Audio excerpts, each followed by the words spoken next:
ನಮಸ್ಕಾರ. ಸದಾನಂದ ಬಾಮ್ನಿ ಯೂಟ್ಯೂಬ್ ವಾಹಿನಿಗೆ ಸ್ವಾಗತ ಸುಸ್ವಾಗತ. ಮಾರ್ಕಂಡೇಯ ಉಳಿಸಿ ಅನ್ನುವಂಥ ಹೋರಾಟ ಕಳೆದ ಅನೇಕ ವರ್ಷಗಳಿಂದಿದೆ. ಆದರೆ ಇಲ್ಲಿಯ ಜನಪ್ರತಿನಿಧಿಗಳಾಗಲಿ ಅಥವಾ ಸಚಿವರಾಗಲಿ ಗಮನಕ್ಕೆ ಹರಿಸಿಲ್ಲ. ಇಲ್ಲಿ ಅನೇಕ ಗ್ರಾಮ ಪಂಚಾಯತಿಗಳು ಬರ್ತವೆ. ಹೆಂಡಲಗ, ಅಂಬೇವಾಡಿ, ಕಂಗ್ರಾಳಿ ಬೇಕೆ, ಉಚ್ಚಗಾವ, ರಾಕಸ್ಕೊಪ್ಪ, ಕಾಕ್ತಿ.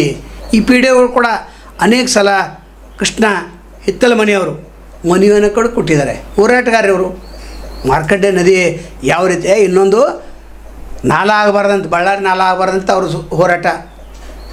ಅಲ್ಲಿ ಜನ ಪೂಜೆ ಮಾಡಿದ ಸಾಮಾನುಗಳನ್ನು ಒಗಿತಾರೆ, ಬಟ್ಟೆಗಳನ್ನು ಒಗ್ತಾರೆ, ಅನೇಕ ಬೇಡವಂಥ ವಸ್ತುಗಳನ್ನು ಒಗೆದು ಅಲ್ಲಿ ಹಾಳು ಮಾಡಿದ್ದಾರೆ. ಇನ್ನು ಮಳೆ ಬಂತಂದರೆ ಇನ್ನೊಂದು 4 ದಿವಸದಲ್ಲಿ ಮಳೆ ಬರ್ತೈತೆ. ಮಳೆ ಬಂದ ಕೂಡಲೇ ಕೊಚ್ಕೊಂಡು ಹೋಗ್ತೈತೆ. ಕೊಚ್ಕೊಂಡು ಹೋಗೋ ರೈತರ ಜಮೀನಿಗೆ ಹೋಗ್ತೈತಿ. ಅವರು ಉಳುಮೆ ಮಾಡ್ತಾರೆ, ಪ್ಲಾಸ್ಟಿಕ್ ಎಲ್ಲ ಒಳಗೆ ಹೋಗ್ತೈತಿ, ಮತ್ತು ಭೂಮಿ ತನ್ನ ಸತ್ವವನ್ನು ಕಳೆದುಕೊಳ್ತದೆ. ಹೀಗಾಗಿ ಬೇಗನೆ ಮಾಡಿ ಅಂತೇಳಿ ಜಿಲ್ಲಾಧಿಕಾರಿಗಳು ಕೂಡ ಮನವಿಯನ್ನು ಈ ನಿಯೋಗ ಅರ್ಪಣೆ ಮಾಡಿತ್ತು. ಮಾರ್ಕಂಡೇಯ ನದಿಯನ್ನು ಉಳಿಸಿ, ಇದು ನಮ್ಮ ಹೋರಾಟ ಅಂತ. ಅಲ್ಲಿ ನಿಂತರೆ ದೊಡ್ಡ ವಾಸನೆ ಬರ್ತೈತೆ. ಅದು ರಕ್ಕಸ್ಕೊಪ್ಪದಲ್ಲಿ ಮತ್ತು ಏನು ಅಂಬೇವಾಡಿ ನಡುವೇನಿದೆ ಒಂದು ಸೇತುವೆ ಇದೆ. ಅದು ಹಿಂಡಲಗ ಮತ್ತು ಅಂಬೇವಾಡಿ ರಕ್ಕಸ್ಕೊಪ್ಪ ಸೇತುವೆ ಕೆಳಗಡೆ ನೋಡ್ರಿ, ಅಲ್ಲಿ ನಿಲ್ಲಿಕ್ಕೆ ಕೂಡ ಆಗೋದಿಲ್ಲ. ಅಂದರೆ ಇಲ್ಲಿ ಎಲ್ಲ ತ್ಯಾಜ್ಯ ವಸ್ತುಗಳನ್ನು ಇಲ್ಲೇ ಬಿಟ್ಟಿದ್ದಾರೆ. ಇಲ್ಲಿ ಸ್ವಚ್ಛ ಮಾಡಬೇಕಾಗಿತ್ತು. ಸ್ವಚ್ಛ ಗಂಗಾ ಮಿಷನ್ದಲ್ಲಿ ಕೋಟ್ಯಾಂತರ ರೂಪಾಯಿ, ಸ್ವಚ್ಛ ಭಾರತ್ ಮಿಷನ್ ಕೋಟ್ಯಾಂತರ ರೂಪಾಯಿ ಹಣವನ್ನು ಕೇಂದ್ರ ಸರ್ಕಾರ ವ್ಯಯ ಮಾಡಿದೆ. ಅದೇನು ಲಾಭ ಆಯ್ತೇನೋ? ಲಾಭ ಆದದ್ದು ಉದ್ಯೋಗಪತಿಗಳಿಗೆ, ಯಾರು ಕಾಂಟ್ರಾಕ್ಟ್ ಇರ್ತಾರೆ ಅವರಿಗೆ. ಇಲ್ಲಿ ಕೂಡ ಸ್ವಚ್ಛ ಮಾಡಬೇಕಾಗಿತ್ತು. ಯಾಕಂದರೆ ಸಾವಿರಾರು ಜಾನುವಾರುಗಳು ನೀರನ್ನು ಕುಡಿತಾಯಿದ್ದಾವೆ. ಇನ್ನು ನದಿ ಪಾತ್ರದಲ್ಲಿ ಒಳಗಡೆ ಬಾವಿಯನ್ನು ಕೂಡ ಕೊರೆದಿದ್ದಾರೆ. ಆ ಬಾವಿಯಿಂದ ಪಂಪ್ಸೆಟ್ ಮೂಲಕ ನೀರನ್ನು ಎತ್ತಾ ಇದ್ದಾರೆ. ಆ ನೀರು ಕೂಡ ಕಲುಷಿತ ಆಗಿದೆ. ಇದು ಪರೀಕ್ಷೆನೂ ಕೂಡ ಮಾಡಿಲ್ಲ. ಜಿಲ್ಲಾಧಿಕಾರಿಗಳು ಮಾಡೋಣ ಅಂತ ಹೇಳಿದ್ರು. ನಂತರ ಲಕ್ಷ್ಮೀ ಹೆಬ್ಬಾಳ್ಕರ್ ಕೂಡ ಕ್ಷೇತ್ರ, ಅವರು ಕ್ಷೇತ್ರದಲ್ಲಿ ಬರ್ತಿತ್ತದು, ಅವರು ಕೂಡ ಮನವಿಯನ್ನು ಅರ್ಪಣೆ ಮಾಡಿದರು. ಇಲ್ಲಿ ಹೋರಾಟಗಾರರು ಯಾರು ಅಂದರೆ ರಾಘವೇಂದ್ರ ನಾಯ್ಡು, ದಿವ್ಯಾನಿ ಪಾಟೀಲ, ಪ್ರತಾಪ್ ಕಾಂಬಳೆ, ಕಾಶಿನಾಥ್ ಕೊಪ್ಪದ, ಪ್ರವೀಣ್ ದೇವರಮನಿ ಕಳೆದ 6 ತಿಂಗಳದಲ್ಲ 4-5 ವರ್ಷದಿಂದ ಹೋರಾಟವನ್ನು ಮಾಡ್ತಾಯಿದ್ದಾರೆ. ಅದರ ಸರ್ಕಾರದ ಕಿವಿಗೆ ಬಿದ್ದಿಲ್ಲ. ಜಿಲ್ಲಾಧಿಕಾರಿಗಳು ಬೇಗನೆ ಇದನ್ನು ಪರಿಹಾರವನ್ನು ಕಂಡುಕೊಳ್ಳಬೇಕಾಗಿತ್ತು. ಯಾಕಂದರೆ ಇಲ್ಲಿ ರೈತರ ಜಮೀನು ಹಾಳಾಗೋದಲ್ಲದೆ ಜಾನುವಾರು ಕೂಡ ಸಾಯ್ತಾ ಇದ್ದಾವೆ. ಅದರ ಲೆಕ್ಕಕ್ಕಿಲ್ಲ. ಯಾಕಂದರೆ ಪಿ ಡಿ ಒಗಳು ಏನು ಮಾಡುವಂತಿಲ್ಲ. ಅವರು ಕೂಡ ಮನವಿಯನ್ನು ಅರ್ಪಿಸ್ತಾರೆ. ಆ ಮನವಿ ಇವಾಗ ಹೋಗ್ತೈತೆ, ಅದು ಜಡ್ಪಿ, ಅಲ್ಲಿಂದ ಜಿಲ್ಲಾಧಿಕಾರಿ ಹೋಗ್ತೈತೆ. ಜಿಲ್ಲಾಧಿಕಾರಿ ನೇರವಾಗಿ ಮನವಿಯನ್ನು ಕೂಡ ಕೊಟ್ಟಿದ್ದಾರೆ. ಹಂಗಾದ್ರೆ ಇಲ್ಲಿ ನೋಡಿರಿ, ಈ ವಿಡಿಯೋದಲ್ಲಿ ಯಾವ ರೀತಿ ನದಿ ಪಾತ್ರ ಯಾವ ರೀತಿ ಕಲುಷಿತಗೊಂಡಿದೆ, ಮುಂದೆ ಏನು ಅನ್ನುವಂಥ ಸಮಸ್ಯೆ ಕೂಡ ಇದೆ.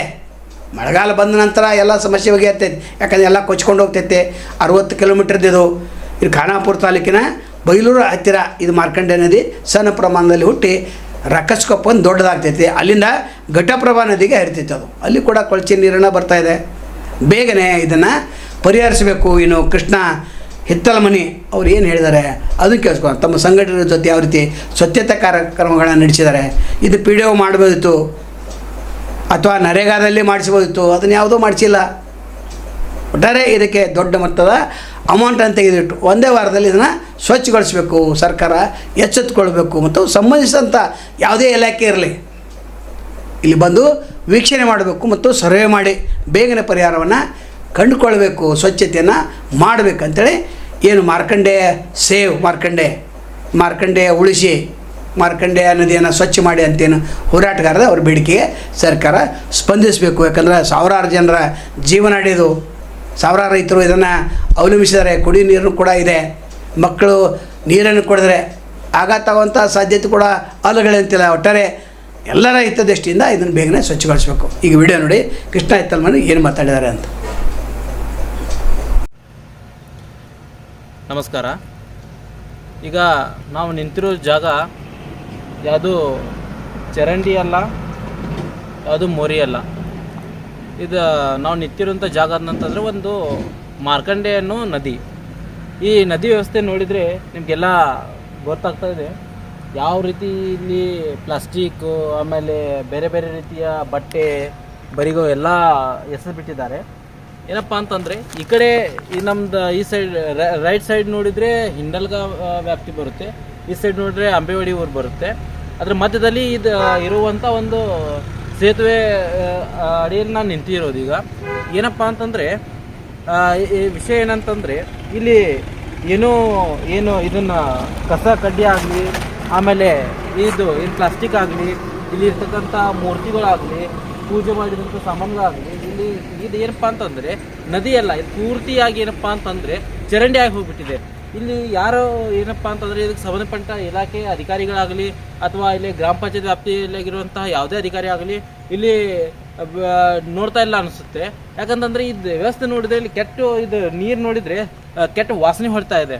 ಇಲ್ಲಿ ಹೆಂಗಂತಂದರೆ ಇಲ್ಲಿ ಇವಾಗ ನಿಂತ್ಕೊಳ್ಳೋಕ್ಕೂ ಆಗ್ತಾ ಇಲ್ಲ, ಆ ರೀತಿ ಏನಪ್ಪ ಅಂತಂದರೆ ವಾಸನೆ ಹೊಡಿತಾ ಇದೆ.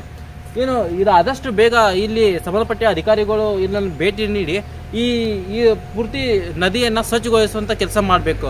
ಇಲ್ಲ ಅಂತಂದರೆ ಇದೇನಾಗ್ತೈತೆ ಅಂತಂದರೆ ಈಗ ಈ ನೀರಂತೂ ಇಲ್ಲ, ಆದರೂ ಕೂಡ ಇಷ್ಟು ಸ್ವಲ್ಪ ನೀರಿದೆ, ಆದರೂ ಕೂಡ ಇಲ್ಲಿ ಎಲ್ಲ ಏನಪ್ಪ ಅಂತಂದರೆ ಏನಪ್ಪ ಅಂತಂದರೆ ಎಕ್ದಮ್ ಕೊಳಚೆ ಅಂತ ಸ್ಮೆಲ್ ಬರ್ತಾ ಇದೆ. ಇದನ್ನು ಸ್ವಚ್ಛವಾಗಿ ಮಾಡಿ ಇಲ್ಲಿ ಯಾವುದೇ ರೀತಿಯ ಏನಪ್ಪ ಅಂತಂದರೆ ಕಸ ಕಡ್ಡಿ ಅಥವಾ ಯಾವುದೇ ರೀತಿಯ ವಸ್ತುಗಳನ್ನ ಎಸೆದಂತೆ ಇಲ್ಲಿ ಸಂಬಂಧಪಟ್ಟ ಅಧಿಕಾರಿಗಳು ನೋಡ್ಕೋಬೇಕು. ಯಾಕಂತಂದರೆ ಇದೇ ನೀರು ಏನಪ್ಪ ಅಂತಂದರೆ ಮಳೆಗಾಲದಲ್ಲಿ ನೀರು ತುಂಬಿದ ಕೂಡಲೇ ಇದೇ ನೀರು ಎಲ್ಲ ರೈತರ ಜಮೀನು, ಅಕ್ಕಪಕ್ಕದಲ್ಲಿ ರೈತರ ಜಮೀನುಗಳಿವೆ. ಇದೇನಪ್ಪ ಅಂತ ನೀರು ತುಂಬಿದ ಮೇಲೆ ಇಲ್ಲಿ ಇರತಕ್ಕಂಥ ಪ್ಲಾಸ್ಟಿಕ್ಗಳಾಗಲಿ ಅಥವಾ ಬೇರೆ ಬೇರೆ ವಸ್ತುಗಳಾಗಲಿ ಈ ಜಮೀನಿನ ಮೇಲೆ ಎಲ್ಲ ಹೊಲಗಳಲ್ಲಿ ಗದ್ದೆಗಳಲ್ಲಿ ಎಲ್ಲ ಸೇರ್ಕೊಂಡು ಬಿಡುತ್ತೆ. ಇದರಿಂದ ಏನಾಗುತ್ತೆ ಅಂತಂದರೆ ಇಲ್ಲಿ ಹೊಲ ಉಳ್ಬೇಕಾದ್ರೆ ಇಂಥ ಪ್ಲಾಸ್ಟಿಕ್ಗಳೆಲ್ಲ ಆಗಲಿ ಜಮೀನಿನಲ್ಲಿ ಬರ್ತದೆ. ಇದರಿಂದ ಬಹಳಷ್ಟು ರೈತರಿಗೆ ಅನಾನುಕೂಲ ಸಮಸ್ಯೆಗಳು ಉಂಟಾಗುತ್ತದೆ. ಅದಲ್ಲದೆ ಇಲ್ಲಿ ಬರುವಂಥ ಈಗ ಅಲ್ಪ ಸ್ವಲ್ಪ ನೀರು ನಿಂತಾಗ ಬಂದು ಅಲ್ಪ ಸ್ವಲ್ಪ ನೀರು ಕುಡಿಯುವಂಥ ಜಾನುವಾರುಗಳೇನಾಗಿವೆ, ಇಂಥ ವಿಷಪೂರಿತವಾದ ನೀರು ಕುಡಿದರೆ ಏನು ಸಾಯೋದೇ ಬಿಡ್ತಾವ. ಇಲ್ಲಿ ಸಾಯುವಂಥ ಪರಿಸ್ಥಿತಿ ಕೂಡ ಈ ಜಾನುವಾರುಗಳ ಉಪಸ್ಥಿತಿಯಲ್ಲಿ ಬರುತ್ತದೆ. ಯಾಕಂತಂದರೆ ಅಷ್ಟು ಈ ಗಲೀಜಾಗಿ ಅಷ್ಟು ಕೊಳಚೆ ನೀರಾಗಿಬಿಟ್ಟಿದೆ. ಇದು ಇಲ್ಲಿ ಬಂದು ನೋಡಿದರೆ ಯಾವುದೇ ಥರದ ನದಿ ನೀರು ಅನಿಸೋದಿಲ್ಲ, ಅಷ್ಟೊಂದು ವಾಸನೆ ಬರ್ತಾ ಇದೆ, ಅಷ್ಟೊಂದು ಕೊಳಚೆ ಆಗಿಬಿಟ್ಟಿದೆ.